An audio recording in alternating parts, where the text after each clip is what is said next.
সিলেট বাংলাদেশের অপার সৌন্দর্যের এক জেলা, যেখানে বছরের যে সময় আসুন না কেন এর সৌন্দর্যে আপনি বিভোর হবেনই। এই সিলেটের সৌন্দর্য বর্ষায় একরকম, আবার শীতের সময় অন্যরকম। তাই তো সিলেটকে বলা হয় প্রকৃতির রানী। আজ বের হয়েছি মেঘালয় পাহাড় ঘেঁষা ও সিলেটের সীমান্তবর্তী গ্রামের অদেখা কিছু সৌন্দর্যের খোঁজে। যে জায়গাগুলোকে বলা হয় আন্ডাররেটেড জায়গা, সীমান্তবর্তী এলাকা ও নতুন ডেস্টিনেশন হওয়ায় পর্যটকদের আনাগোনা এখানে কম, কিন্তু প্রকৃতি প্রেমীদের জন্য এই যেন এক স্বপ্নের জায়গা। পাশের দেশের পাহাড়ি ঝর্ণা থেকে তৈরি ঝিরি, স্রোতছিনি ঝরা, যা সারা দিন রাত অনবরত ঝিরিঝিরি শব্দ করে, এমন শব্দ যা ভ্রমণ পিপাসুরা অনেক দূর থেকে এসে উপভোগ করে। তো চলুন শুরু করি আজকের যাত্রা সিলেটের এক নতুন সৌন্দর্যের খোঁজে।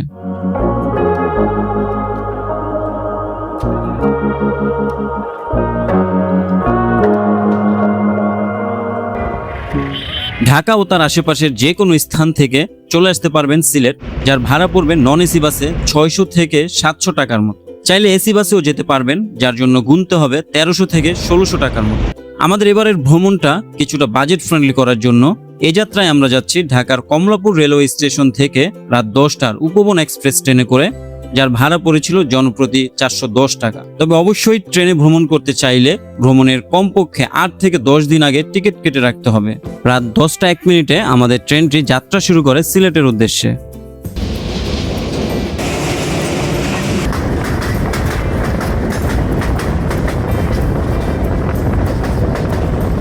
আসসালামু আলাইকুম এভরিওয়ান, আছি সিলেট রেলওয়ে স্টেশন। আপনারা সকলে জানেন গতকাল রাত 10টার উপবন এক্সপ্রেস ট্রেনে করে ঢাকার কমলাপুর রেলওয়ে স্টেশন থেকে আমরা সিলেটের উদ্দেশ্যে রওনা দিই। এখন 5টা, আমরা মাত্র ট্রেন থেকে নামলাম। এখন মোটামুটি অন্ধকার, দিনের আলো এখনো ফুটে ওঠেনি। বেসিক্যালি আমরা যারা সিলেট ভ্রমণ করি, সিলেটে যে জনপ্রিয় ট্রাভেল স্পটগুলো রয়েছে বিছানাকান্দি, সাদা পাথর, জাফলং, এগুলো ঘুরে থাকি। আজকে আমরা বের হয়েছি সিলেটের অদেখা কিছু সৌন্দর্যের খোঁজে। তো এখন আমাদের সর্বপ্রথম কাজ হচ্ছে সকালের নাস্তাটা সেরে নেওয়া। সকালে নাস্তাটা সেরে নিয়ে আমরা একটা সিএনজি রিজার্ভ করব, যেই সিএনজি দিয়ে আমরা এই সিলেটের অদেখা সৌন্দর্যের খোঁজে বের হব। স্টেশনের সামনে থেকে সারাদিনের জন্য একটা সিএনজি রিজার্ভ করি। এটি আমাদের সারাদিন ঘুরিয়ে সন্ধ্যার সময় আমাদের কাঙ্ক্ষিত বাস স্ট্যান্ডের সামনে নামিয়ে দেবে। চাইলে সিলেট স্টেশন থেকে 2 মিনিট পায়ে হেঁটে হুমায়ুন চত্বর থেকেও সিএনজি রিজার্ভ করতে পারবেন। সিএনজিতে বসে আমরা প্রথমেই চলে আসি 5 ভাই রেস্টুরেন্টে সকালে নাস্তা করার জন্য। সিলেটের বিখ্যাত আখনি দিয়ে সকালে নাস্তা শেষ করে আমরা আবার ছুটে চলি সিলেটের সেই অদেখা সৌন্দর্যের খোঁজে।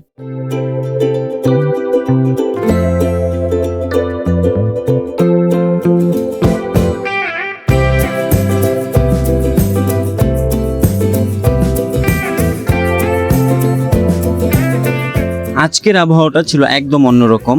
মেঘলা আকাশ, দূরে পাহাড়ের উপর ভেসে বেড়াচ্ছে সাদা মেঘ। মাঝে মাঝে মনে হচ্ছিল মেঘগুলো যেন আমাদের সিএনজির উপর এসে পড়বে। মানে এই ওয়েদার দেখে সিএনজি থেকে না নামে আর পারলাম না। এই যে এই পাশে রয়েছে ইন্ডিয়ার মেঘালয়, মেঘ দিয়ে পুরো ঢেকে গিয়েছে, মনে হচ্ছে বৃষ্টি হবে। আর রাস্তাটা দেখুন কি সুন্দর। আর এই পাশে রয়েছে একটা পুকুর, পুকুরের ভিতরে মাছ ধরছে জেলেরা। মানে এত সুন্দর ওয়েদার আজকে পাবো এটা কল্পনাও করতে পারিনি।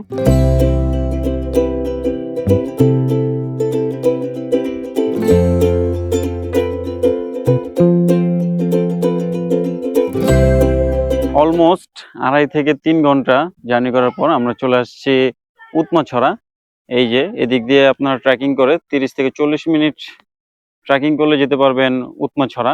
আর যদি গাড়ি দিয়ে যেতে চান, সিএনজি দিয়ে এদিক দিয়ে যেতে পারবেন। আর এই যে নদীটা পার হয়ে এদিক দিয়ে চলে যেতে পারবেন তুরুংছড়া। আজকে আমি প্রথমে বলেছিলাম যে আজকে আমরা সিলেটের অদেখা কিছু সৌন্দর্য দেখাবো, যে অদেখা জায়গাগুলোতে পর্যটকরা সাধারণত আসে না।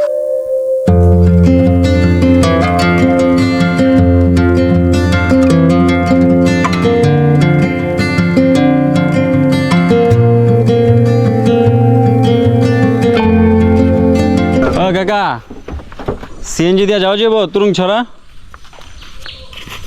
এদিক দিয়ে সিএনজি দিয়ে যাওয়া যাবো তুরুংছড়া? এই যে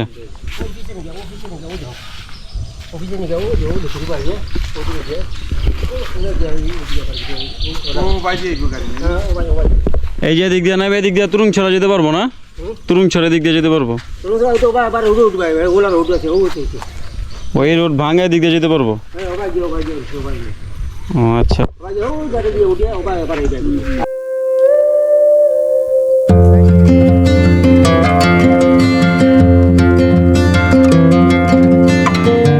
সুকমা ছড়ার পাশে যে নদীটি ছিল সেই নদীতে পানির পরিমাণ বেশ কিছুটা বেশি থাকায় আমরা সিএনজি নিয়ে সরাসরি চলে যাচ্ছি স্থানীয়দের জিজ্ঞেস করে করে তুরন ছড়ার দিকে। আর আমরা কতবার যে রাস্তায় গাড়ি থামিয়েছি, দেখুন এই যে কি সুন্দর ভিউ, দুই পাশে ক্ষেত আর মাঝখান দিয়ে চমৎকার একটি রাস্তা।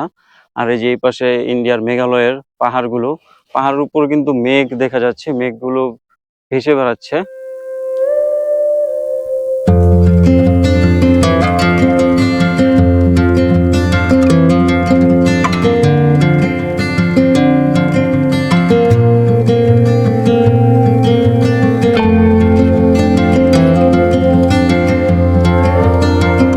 আচ্ছা, আমাদের এই অদেখা সিলেটের সৌন্দর্য কিন্তু এখান থেকে শুরু। আমরা এদিক দিয়ে ট্রেকিং করে যাব। আর এই যে আমাদের গাড়িটা এই পর্যন্ত আসছে, এদিকে রাস্তাটা খুবই সরু আবার ভাঙা, আর বেশি যাওয়া যাবে না। এই গাড়িটা আমরা এখানে রেখে এখন আমরা তুরুনছড়ার দিকে যাচ্ছি ট্রেকিং করে।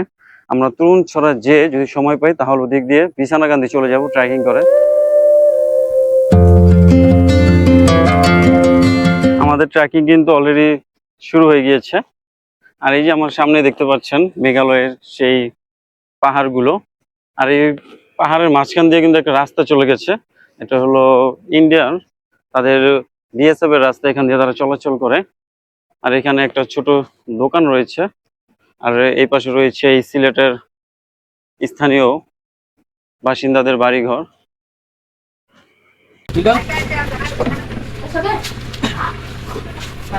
তুরুংছড়া যাওয়ার পথেই এরকম একটা চায়ের দোকান থেকে চা নিলাম, রং চা। চাটা মোটামুটি বেশ ভালোই। পর্যটক আসে না বেশি?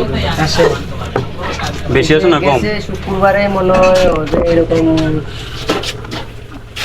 60-70-এর মতন। শুক্রবার দিন মনে হয় একটু বেশি আসে, শুক্রবারে বেশি আসে।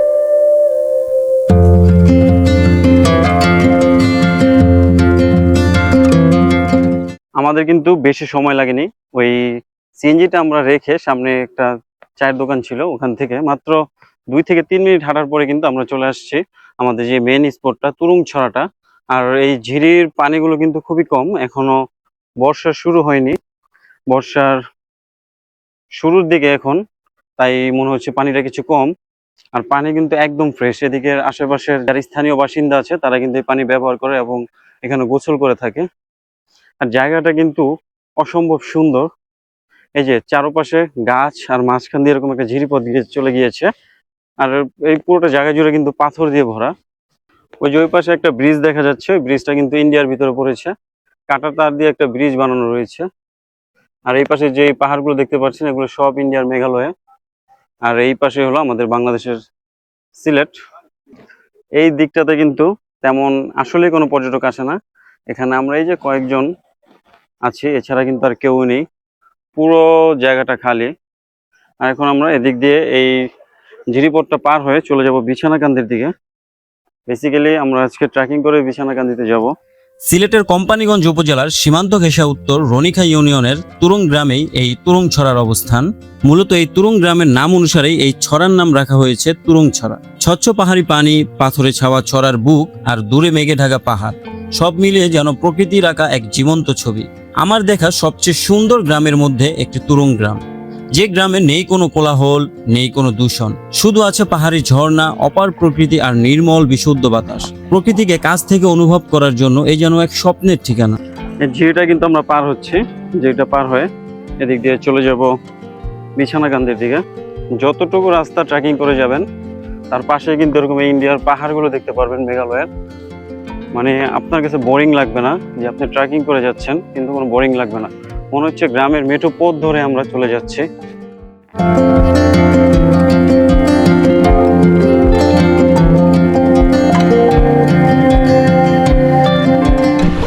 কাকা, বিছানাকান্দি রাস্তা কে দিক দিয়ে কতক্ষণ লাগতে পারে? কাদা হইবে, ওইদিকে গেলে তো ভালো রাস্তা দিকে যাই, এদিক দিয়ে ভালো রাস্তা, আর এদিক দিয়ে গেলে কাদা থাকবে না? আচ্ছা, ঠিক আছে। প্রায় 20 মিনিট ট্রেকিং করার পর আমরা এরকম আরেকটা ছোট ঝিরির কাছে এসে পৌঁছালাম। এই ঝিরিটা আমরা পার হলাম, এই পারে আসলাম, আর এদিক দিয়ে আবার আমরা চলে যাব। ঝিরিটা পার হয়ে কিন্তু আমরা আবার প্রায় 10 থেকে 15 মিনিট ট্রেকিং করে চলছি। আপনারা যারা এই রুটটায় আসবেন তারা অবশ্যই এই আশেপাশের স্থানীয় মানুষদের জিজ্ঞেস করে করে যান, তারা খুবই ফ্রেন্ডলি। অনবরত আমরা হেঁটে চলেছি, ভেবেছিলাম মনে হয় অল্প কিছুক্ষণের ভিতরে আমরা চলে যেতে পারবো। ভাইয়া বিছানাকান্দি আর কতক্ষণ লাগতে পারে দিক দিয়ে? আধা ঘন্টা লাগবে ভাই। আধা ঘন্টা লাগবে? রাস্তায় কাদা আছে? জি, বেশি কাদা নাই, এই অল্প অল্প রাস্তা কাদা আছে আর অল্প অল্প ও আচ্ছা, ধন্যবাদ তোমাকে।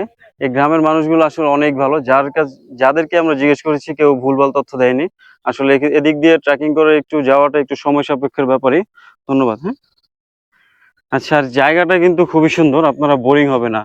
বান্দরবনে যেমন আপনাদের পাহাড় ট্রেকিং করতে হয়, এখানে কিন্তু পাহাড় নয়, সমতল রাস্তায় মাঝে মাঝে বৃষ্টির কারণে কোথাও কোথাও পানি কাদা জমে আছে, আর চারিদিকে সবুজ মাঠ, গাছ, আর পুরো মাঠে কিন্তু এই গ্রামের মানুষের গরুগুলো চড়ে বেড়াচ্ছে। আসলে এই রুটটা অনেক আঁকাবাঁকা, পর্যটক তেমন নেই, আর আমরা যেতেও পারছিলাম না, এদিক দিয়ে রাস্তা ভুল করে আসছিলাম। তো আমরা এই রাস্তা আসার পরে এরকম বাইক পেলাম, আমরা একটা বাইক নিয়ে নিয়েছি। এই বাইক দিয়ে আপনারা দুজন যেতে পারবেন, 100 টাকা ভাড়া।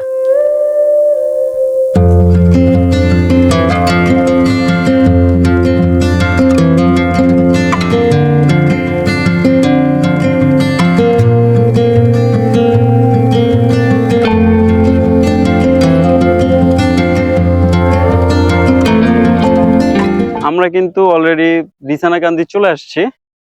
এই যে বিছানাকান্দির সেই ঝিরিটা, এখানে কিন্তু অসংখ্য পাথর দিয়ে ভরা। আর এই পাশেই দেখতে পাচ্ছেন মেঘালয় রাজ্যের পাহাড়গুলো। এই মেঘালয় রাজ্যের পাহাড়ের পানি বেয়ে কিন্তু এই ঝিরিটা সৃষ্টি হয়েছে। আর এই বিছানাকান্দির পাশে কিন্তু এরকম দোকান রয়েছে, এখান থেকে খাবার খেতে পারবেন, বা এই যে ইন্ডিয়ান অনেক কসমেটিক্স আছে, এগুলো কিনতে পারবেন এখান থেকে। এই যে এই পাশটা কিন্তু ইন্ডিয়ার বর্ডার, এখানে ওঠা নিষেধ, এখানে উঠলে সমস্যা হতে পারে।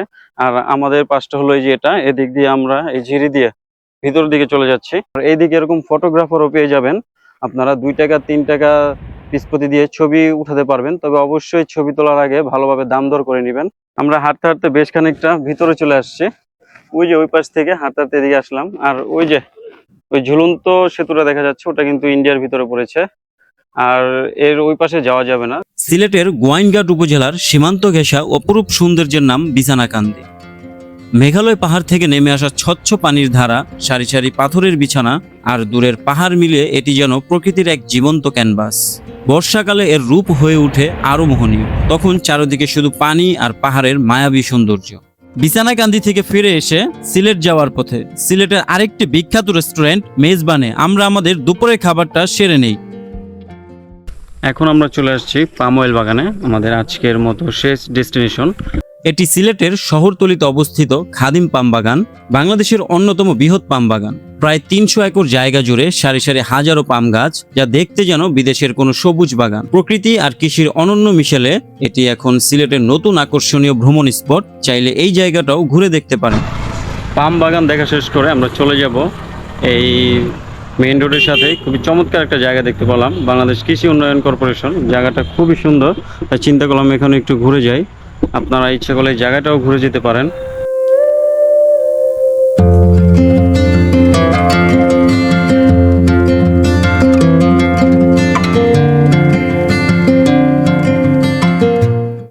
এই চমৎকার জায়গাটিতে বেশ কিছুক্ষণ সময় কাটিয়ে আমরা চলে আসি কদমতলী বাস স্ট্যান্ডের কাছে অবস্থিত ইউনিক বাস কাউন্টারের সামনে। আর হ্যাঁ, আমরা সকালে প্রথমে এসেই রাত 10টার ইউনিক পরিবহনের নন এসি বাসের টিকিট কেটে রেখেছিলাম, যার ভাড়া পড়েছিল 700 টাকা।